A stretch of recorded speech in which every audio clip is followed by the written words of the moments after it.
ಸರ್ವಗಣ ಕ್ಷೇತ್ರದಿಂದ ಎಲ್ಲ ಕಾರ್ಯಕರ್ತರು ಪದಾಧಿಕಾರಿಗಳು ಸೇರಿಕೊಂಡು ಮತ್ತು ನಮ್ಮ ಹಿಂದೂ ಸಮಾಜದಿಂದ ಒಂದು ಗುರುಗಳೇ ಕರೆದಿದ್ವಿ, ಮತ್ತು ಕ್ರಿಶ್ಚಿಯನ್ ಸಮಾಜದಿಂದ ಫಾದರ್ ಅವ್ರಿಗೆ ಕರೆದಿವಿ, ಮುಸ್ಲಿಂ ಸಮಾಜದಿಂದ ಮೌಲಾನಾ ಸಾಹೇಬ್ರೆ ಕರೆದು ಇವತ್ತು ನಾವೆಲ್ಲ ಸೇರಿ ದೇವರ ಮುಂದೆ ಪ್ರಾರ್ಥನೆ ಮಾಡಿದ್ವಿ. ನಮ್ಮ ಕುಮಾರಣ್ಣಗೆ ಒಳ್ಳೆ ಹೆಲ್ತ್ ಕೊಡಬೇಕು, ಒಳ್ಳೆ ಇಮಿಡಿಯೇಟಾಗಿ ರಿಕವರ್ ಆಗಬೇಕು, ಮತ್ತು ಆ್ಯಕ್ಟಿವ್ ಪಾಲಿಟಿಕ್ಸಲ್ಲಿ ಬಂದು ಪಾರ್ಟಿ ಲೀಡ್ ಮಾಡಿ ಬರೋ 2018 ಎಲೆಕ್ಷನ್ಲಿ ಒಳ್ಳೆ ರಿಸಲ್ಟ್ ತರಬೇಕು, ಮತ್ತು ಅವರೇ ಮುಖ್ಯಮಂತ್ರಿ ಆಗಬೇಕಂತ ನಾವೆಲ್ಲ ಸೇರಿಕೊಂಡು ಪ್ರಾರ್ಥನೆ ಮಾಡಿದ್ದೀವಿ.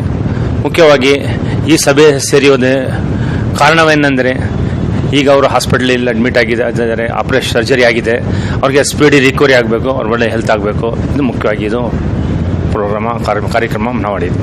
ಇದರಲ್ಲಿ ಸರ್ವಜ್ಞಾನ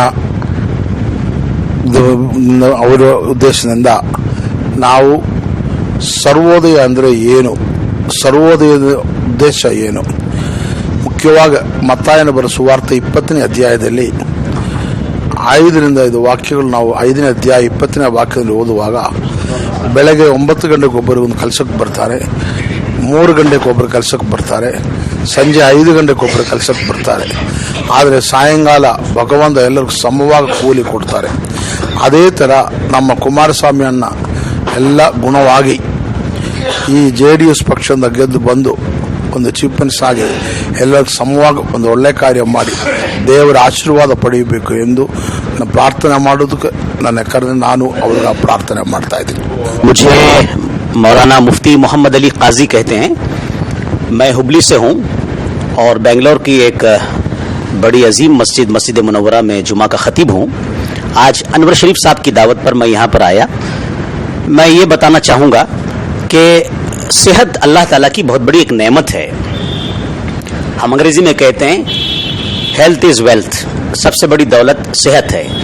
गालिब ने कहा है बहुत पहले, तंदुरुस्ती 1000 नेमत है। तो हम तमाम को चाहिए कि हम अपनी सेहत का ख्याल रखें। जब हम सेहतमंद रहेंगे तो अपनी फैमिली की भी खिदमत कर सकेंगे, कौम की भी खिदमत कर सकेंगे, देश की भी खिदमत कर सकेंगे।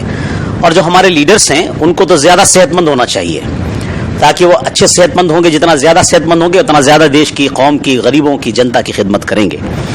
देवेगौड़ा जी ने कल बड़ी अच्छी बात कही है, अपने बेटे को वसीयत किया है, नसीहत किया है। हर बाप का ये फर्ज बनता है कि अपने औलाद को नसीहत करे।